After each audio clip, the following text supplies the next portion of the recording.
Assalamualaikum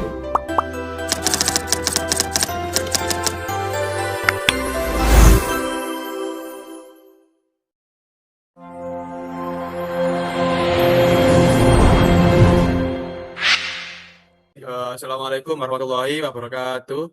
Perkenalkan, kami dari kelompok 5 kelas PTLF E.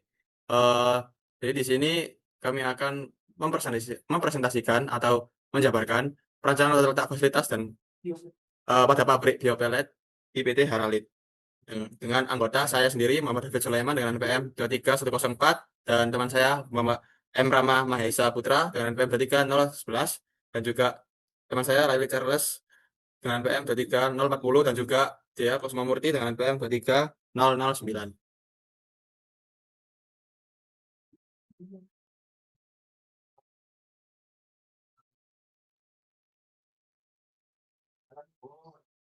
Baik, di sini ada profil perusahaan di mana PT Harit adalah perusahaan manufaktur energi terbarukan yang memproduksi biopelet berkualitas tinggi dari limbah kayu dan pertanian. Sebagai identitas dan operasional perusahaan mencerminkan komitmen terhadap kualitas, efisiensi, keselamatan, dan keberlanjutan melalui visi misi, nilai inti, serta tagline dari limbah menuju energi. Logo dari PT Harit sendiri terdapat yang pertama ada daun hijau, di mana daun hijau ini melambangkan energi alami dan ramah lingkungan, dengan daun hijau yang mencerminkan kemajuan, pertumbuhan, serta inovasi berkelanjutan untuk PT Harit di bidang energi biodegradable. Lalu selanjutnya di sini ada lingkaran hijau, di mana lingkaran hijau melambangkan kesinambungan dan komitmen terhadap proses yang efektif, efisien, dan berkelanjutan, serta kesatuan visi misi perusahaan dalam menjaga keseimbangan bisnis dan lingkungan. Yang ketiga, di sini ada gambar biopelet, di mana biopelet ini itu melambangkan sebagai produk utama dari PT Haralit ini, dengan penempatan di tengah yang menegaskan fokus pada kualitas serta manfaat bagi masyarakat dan lingkungan. Dan yang terakhir ada tulisan PT Haralit, di mana tulisan PT Haralit ini tuh menjadi identitas resmi perusahaan dengan font yang tegas yang melambangkan kekuatan, kepercayaan, dan profesionalitas.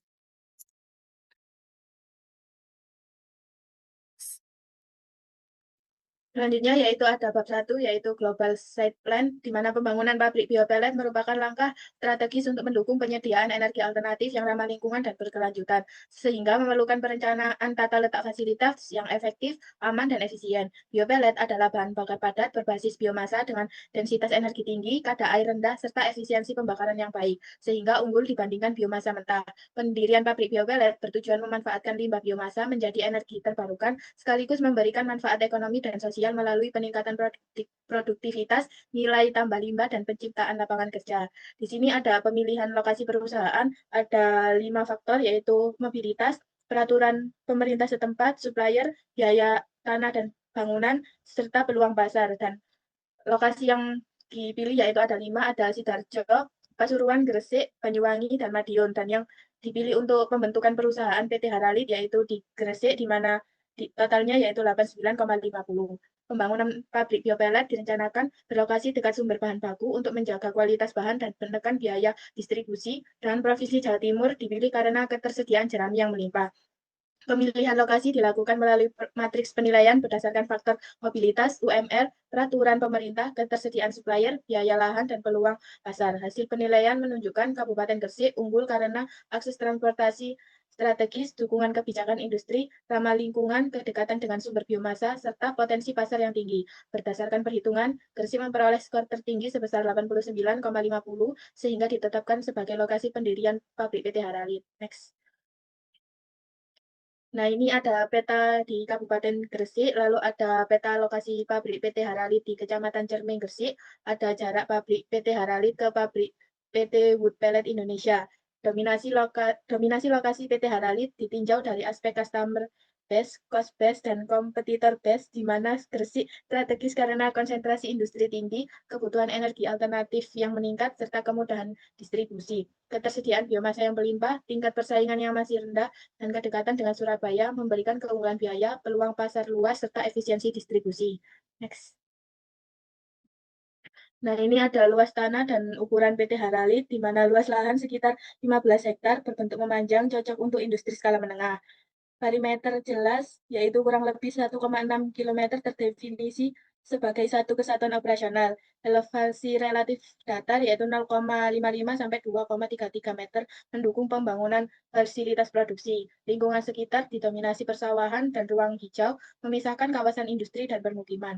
Letak lahan menciptakan kontras fungsi di tengah landscape agraris. Karakteristik lahan memungkinkan layout efisien, fleksibel, dan mudah dikembangkan. Lokasi strategis di Gresik, Jawa Timur mendukung efisiensi operasional dan daya saing. Aksesibilitas tinggi yaitu dekat jalur transportasi utama dan Surabaya, potensi pasar besar yaitu banyak industri dan rumah tangga beralih ke energi ramah lingkungan. Tenaga kerja melimpah dan biaya kompetitif didukung infrastruktur listrik, air, jalan, dan telekomunikasi, dukungan regulasi dan perizinan pemerintah. Meskipun biaya lahan relatif tinggi, keuntungan strategis jangka panjang menekan biaya operasional dan ekosistem industri berkembang dan bahan baku biomasa melimpah mendukung keberlanjutan perusahaan.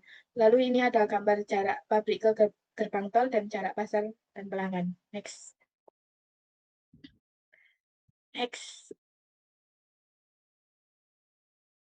Baik, selanjutnya pada bab 2 yaitu suprastage plan. Di sini pertama ada proses produksi. Seperti yang telah kita ketahui bahwa biopelet adalah bahan bakar padat ramah lingkungan yang berbasis biomasa yang diproduksi melalui beberapa tahapan. Dapat dilihat pada gambar ini, di mana tahapan dari proses produksinya itu dimulai dari persiapan bahan baku, penggilingan, pengeringan, pencampuran, pencetakan bertekanan tinggi, hingga pendinginan dan pengemasan untuk menghasilkan pelet yang berkualitas. Di mana pada proses produksi ini pasti tidak terlepas dari mesin produksi yang mendukungnya. Di sini yang pertama terdapat moisture meter, di mana moisture meter sendiri adalah alat uji digital untuk mengukur kadar air bahan menggunakan metode termografimetri. Lalu selanjutnya ada hammer mill cruise, di mana hammer mill cruise adalah mesin penghancur biomasa yang bekerja dengan prinsip pemukulan palu dengan kecepatan tinggi. Lalu selanjutnya ada rotary dryer, di mana mesin ini tuh berbentuk tabung yang digunakan untuk menurunkan kadar air sebagai pengering dari bahan dari biopelet itu sendiri. Lalu di sini ada mixer biomasa, di mana mixer biomasa adalah alat untuk mesin pencampur homogen antara biomasa dan juga perekat. Next. Selanjutnya di sini ada mesin pellet mill, di mana mesin pellet mill adalah mesin utama produksi biopelet yang digunakan untuk memadatkan biomasa melalui tekanan roller. Lalu di sini ada pellet cooler, di mana pellet cooler ini adalah mesin yang digunakan untuk mendinginkan pellet agar lebih keras, stabil, dan terjaga kualitas sebelum pengemasannya. Lalu selanjutnya ada vibrating screen, di mana vibrating screen ini adalah alat untuk memisahkan pellet utuh dari serbuk halus melalui getaran sehingga hanya pellet berkualitas yang akan dikemas. Lalu selanjutnya ada mesin penghempas pellet, di mana mesin ini adalah alat otomatis tahap akhir produksi untuk menimbang dan juga mengemas pelet ke dalam kemasan yang kedap udara. Lalu selanjutnya di sini ada departemen perusahaan pada PT Harlit, di mana pada PT Harlit sendiri itu terdapat ada 7 departemen. Lalu di sini juga ada bill of material dari PT Harlit, di mana bill of materialnya ini sampai level 3. Lalu di sini juga ada peta proses operasi, di mana untuk total peta proses operasinya itu sebesar 300 menit dengan inspeksi sebesar 15 menit dan juga operasinya itu 285 menit. Di sini ada sistem layout planning, di mana terdapat beberapa kode 1 hingga 10 yang dapat dilihat pada keterangan yang ada di gambar. Lalu terdapat beberapa warna kedekatan, yaitu ada merah, kuning, hijau, biru, putih, dan juga coklat. Next.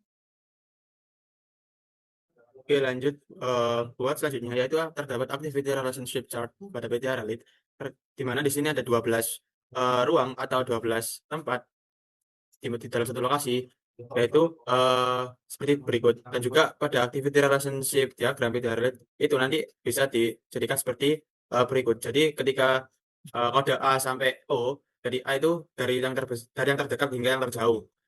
Buat untuk activity relationship diagram ini, ketika ada seperti kayak nilai ini, maka itu semakin jauh antar satu sama lain. Terus kemudian ada layout departemen sementara, yaitu ada GKN, PS, TP, TMN, MSH, RMT, KNT, dan sebagainya. Buat keterangan juga terdapat di sebelah kanan ini. Kemudian selanjutnya pada bagian ini sendiri terdapat informasi departemen yang dimana dari total 12 area itu terpakai itu 117.000 meter persegi. Kemudian berluas keseluruhan itu 150.000 meter persegi. Yang luas belum terpakai itu 33.000 meter persegi. Setelah diperoleh layout awal, maka perancangan akan dilanjutkan dengan menghasilkan biaya yang optimal atau minimum menggunakan metode craft dan software WinKSP. Buat sistematik layout planning itu sendiri seperti ini, dan maka akan ditarik garis tegak lurus Terus kemudian ada juga matriks jarak antar gedung atau area, yaitu seperti ini. Buat biaya moda transportasi juga itu buat jalan kaki itu Rp0 per meter, troli manual Rp100 per meter, forklift Rp150 per meter, dan juga ada conveyor itu Rp80 per meter, ada juga internal atau loader kecil itu Rp200 per meter, dan juga ada pneumatic conveying itu Rp120 per meter. Kemudian untuk matriks biaya perpindahan antar gedung atau area itu juga dalam bentuk rupiah seperti berikut dan juga dipaparkan pada biaya moda transportasi. Kemudian untuk selanjutnya di sini ada matriks OMH, yaitu terdapat seperti berikut. Kemudian buat optimasi layout ini dilanjut oleh Rama. Baik, di sini saya akan melanjutkan dari optimalisasi layout menggunakan software Windows XP. Di sini data-data yang sudah didapatkan akan dimasukkan pada software Windows XP dan ini akan masuk di initial layout awal ini. Nah, setelah itu akan di running dan dapatkan iterasinya itu 1. Lalu setelah sudah didapatkan iterasi 1, maka bisa digambar sebagai hasil sketsa layout optimal berdasarkan software Windows XP. Lalu setelah didapatkan hasil sketsa layout, maka layout sudah dapat di inovasi layout pada PT Hanalit. Next.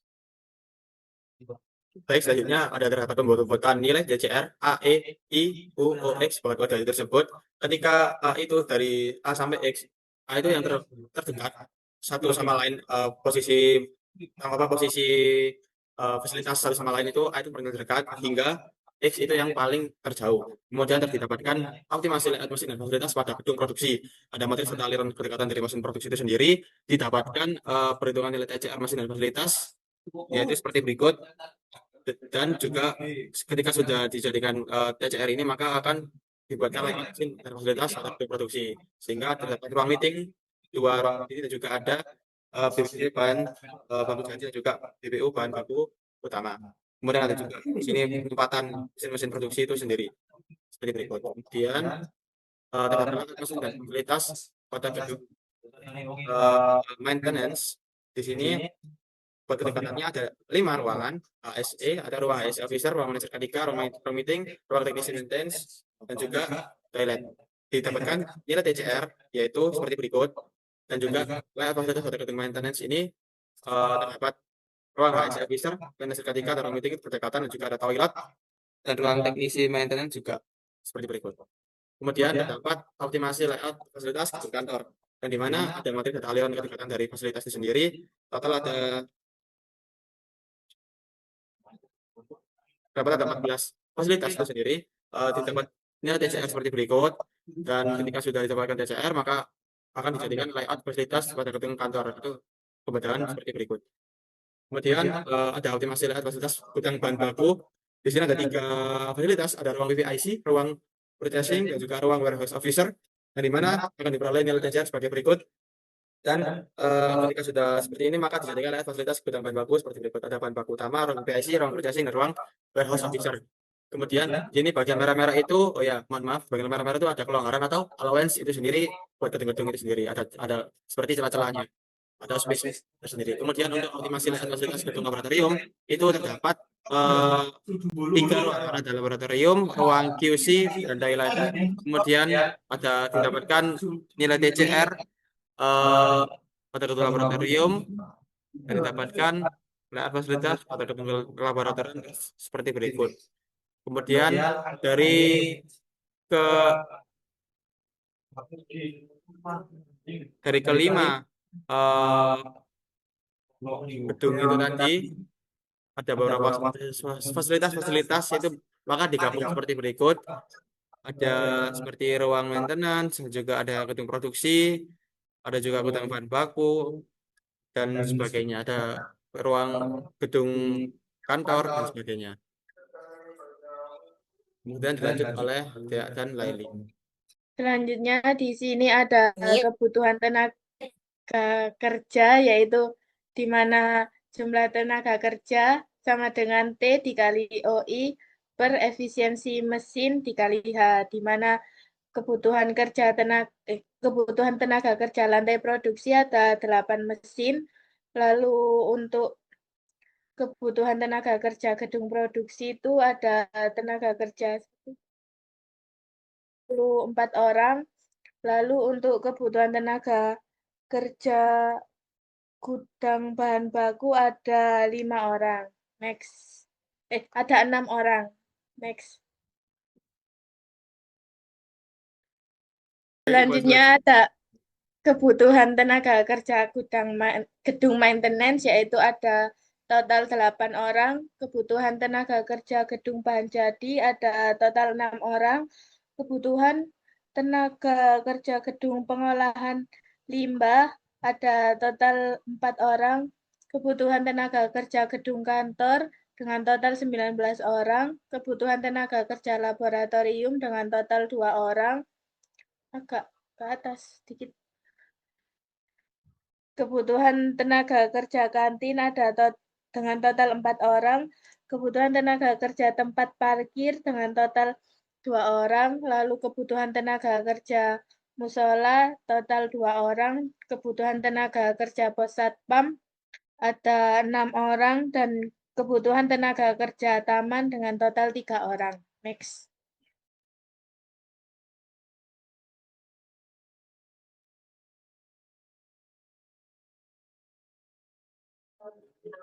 Baik, di sini untuk beberapa layout yang sudah dilakukan atau diinovasikan pada eh, software Visio, di mana yang pertama ada tempat parkir, yang kedua ada gedung kantor, yang ketiga ada gedung laboratorium, yang keempat ada gedung bahan baku, yang kelima ada gudang barang jadi, yang keenam ada gedung produksi, yang ketujuh ada gedung maintenance. Bisa nih, Dex. Lalu selanjutnya ada kantin, lalu ada musola, ada gedung pengolahan limbah, ada pos satpam, dan yang terakhir ada taman. Nah, di sini merupakan layout keseluruhan pada PT Haralit, di mana dari ke-12 gedung atau tempat tadi dijadikan satu menjadi satu kesatuan pada layout keseluruhan PT Haralit. Di sini merupakan ada in sebagai jalan masuknya dan ada out sebagai jalan akses keluar. Ya, next.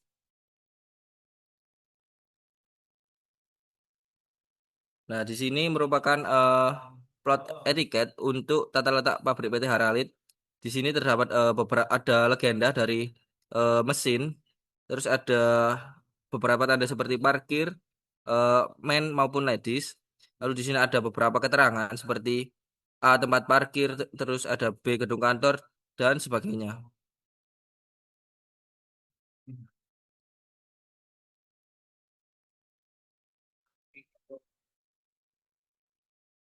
Oke, baik di sini ada daftar pustaka itu sendiri ada total